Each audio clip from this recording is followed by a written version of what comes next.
اور حسین حقانی کے حوالے سے آپ لوگ بھی سن چکے ہیں کہ وہ آصف زرداری کے کتنے قریب ہیں. حسین حقانی کے حوالے سے آپ لوگ یہ بھی دیکھ چکے ہیں کہ وہ امریکن اسٹیبلشمنٹ کا کتنا قریب ہے, CIA کا کتنا قریب ہے. اور پھر یہ بھی بتایا جاتا ہے کہ امریکہ کے اندر آصف زرداری کی جتنے بھی وہ کاروبار اور چیزیں ہیں وہ حسین حقانی چلا رہے ہیں. یہ مبینہ طور پہ اس کی کوئی تصدیق نہیں ہے. اور وہی بندہ اس کے حوالے سے امریکن جو کیبلز تھے اس کے اندر کیا کیا انکشافات آصف زرداری کے حوالے سے نہیں ہوئے تھے کہ وہ امریکن کے کتنے قریب ہے, کہ CIA کے لوگ ایک دوسرے کو بتاتے تھے کہ یہ گڈ بوائے ہے CIA کا پاکستان کے اندر. اور کل وہی بندہ عمران خان پہ امریکی ایجنٹ کا پتوا لگاتے تھے.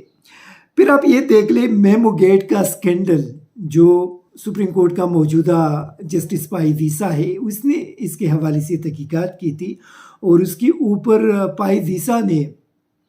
مہر لگا دیا تھا کہ آصف زرداری نے کس طرح پاکستان کے خلاف امریکن کے ساتھ مل کر سازش کی تھی. یہ جسٹس پائی دیسا نے اپنی رپورٹ کے اندر یہ سارا کچھ بتا دیا تھا. اور وہ بتا رہے ہیں کہ عمران خان امریکہ کا ایجنٹ ہے. پھر آپ دیکھ لیں کہ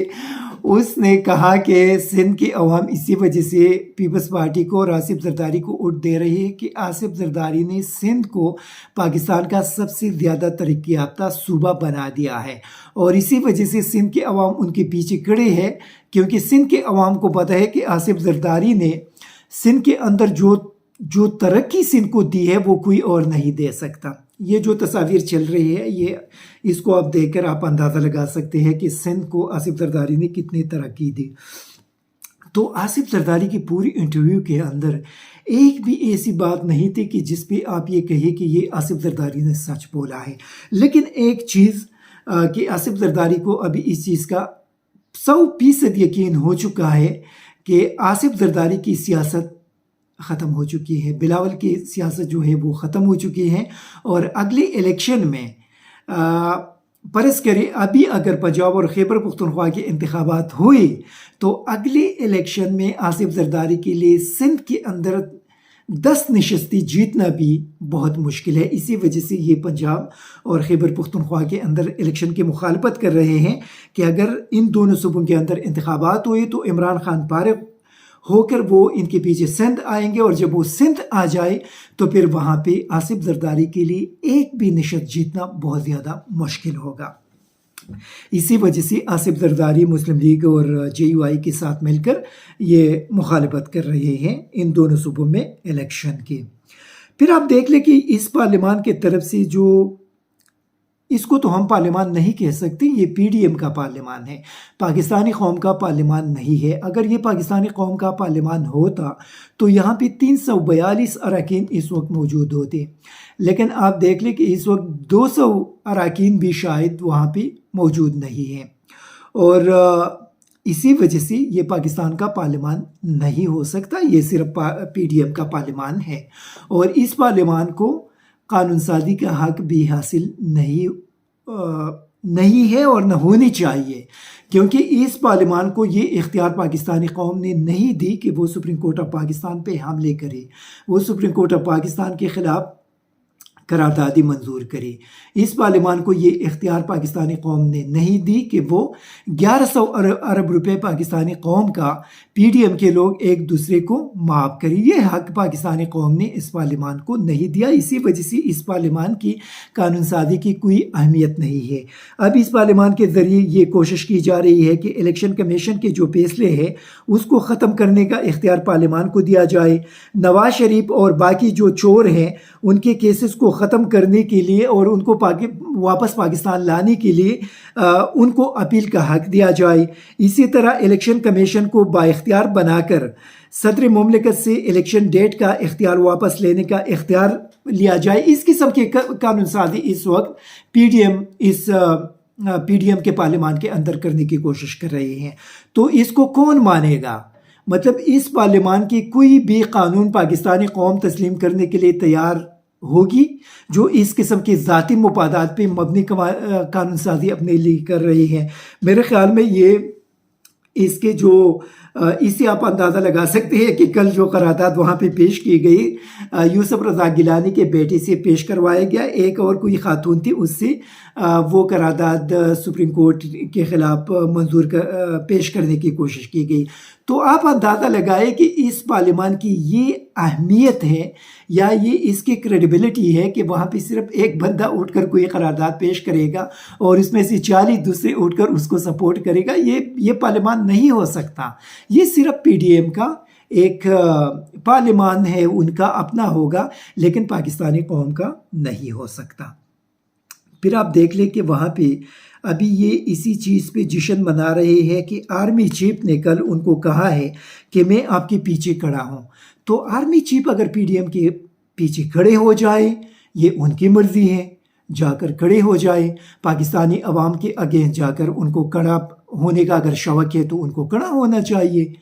لیکن پاکستانی قوم کبھی بھی پی ڈی ایم کی کسی بھی چیز کو ماننے کے لیے تیار نہیں ہے۔ یہ آرمی چیف کو اس چیز کو سمجھنا چاہیے کہ اگر وہ پی ڈی ایم کے پیچھے جا کر سپریم کورٹ آف پاکستان کے خلاف کھڑے ہو جاتے ہیں تو کھڑے ہو جائے، لیکن پاکستانی قوم سپریم کورٹ آف پاکستان کے پیچھے کھڑی ہے۔ آج جو وکلاء کا ایک بہت کامیاب کانفرنس ہوئی لاہور میں،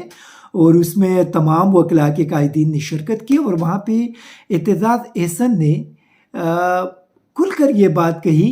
کہ اگر army chief, P D M والے اگر یہ کہتے ہیں کہ آرمی چیف جو پی ڈی ایم کا بابا ہے ان کے پیچھے کھڑا ہے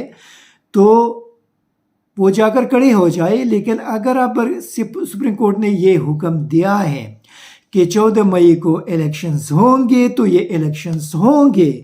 آرمی چیف ان الیکشنز کے اگینسٹ نہیں جا سکتے۔ جو بھی بندہ اس کے اگینسٹ جائے گا ان کو نااہلی کا سامنا پڑھ کر ان کو اپنے گھر جانا پڑے گا۔ یہ ایک بڑا کلیئر میسج ہے سپریم کورٹ آف پاکستان کی طرف سے۔ اسی وجہ سے آرمی چیف سے صرف ہم یہ ریکویسٹ کر سکتے ہیں کہ وہ قوم کے مقابلے میں کڑے ہونے سے گریز کرے۔ دیکھیں پی ڈی ایم کے شاید آپ پہ بہت زیادہ احسانات ہوں گے، پی ڈی ایم آپ کے بہت زیادہ قریب ہوگی، جو کچھ بھی ہوگا یہ صرف اللہ کو علم ہوگا اور آپ کو علم ہوگا، لیکن اس وقت دو طاقتیں ملک کے اندر کھڑے ہیں، ایک پی ڈی ایم، ایک قوم۔ سپریم کورٹ آف پاکستان ایک سائڈ پہ کھڑی ہے اور قوم سپریم کورٹ آف پاکستان کے پیچھے کھڑی ہے، دوسرے سائڈ پہ پی ڈی ایم ہے۔ ابھی پی ڈی ایم کے پیچھے جو بھی آ کر کھڑا ہوگا اس کا مقصد یہ ہے کہ وہ پاکستانی قوم کے مقابلے میں آ کر کھڑا ہو گیا۔ اسی وجہ سے ان چیزوں کو بہت سیریس لینا چاہیے۔ اگر اس نے واقعی پارلیمان کے اندر یہ بات کہی ہے کہ میں پی ڈی ایم کے پیچھے کھڑا ہوں اور سپریم کورٹ آف پاکستان ان کا کچھ بھی نہیں بگاڑ سکتا، تو پھر ان کو اس چیز کی وضاحت دینی چاہیے، کیونکہ اس وقت پاکستانی قوم سپریم کورٹ آف پاکستان کے پیچھے کھڑی ہے، اور جو بھی سپریم کورٹ آف پاکستان کے سامنے آئے گا پاکستانی، اس کا مقصد یہ ہے کہ وہی بندہ پاکستانی قوم کے سامنے آ کر کھڑا ہو گیا اور وہ پاکستانی قوم کے ساتھ لڑائی لڑنا چاہتے ہیں یا ان کا مقابلہ کرنا چاہتے ہیں۔ تو مطلب جو بھی اگر آتا ہے، جو بھی ہے، مطلب جو بھی ہے، ہم یہ نہیں کہتے کہ کون ہے، لیکن جو بھی سپریم کورٹ آف پاکستان کے خلاف آئے گا پی ڈی ایم کے پیچھے کھڑے ہو کر، اس کا مقصد یہ ہے کہ وہ پاکستانی قوم کے سامنے ان کے مقابلے کے لیے آ گیا ہے، اور ان کا مقابلہ پھر پاکستانی قوم سے ہے، اور قوم سے کوئی بھی نہیں جیت سکتا۔ I S T V Pakistan کو سبسکرائب کریں اور بیل آئیکن کو دبائیں مزید ویڈیو اور اپڈیٹس کے لیے۔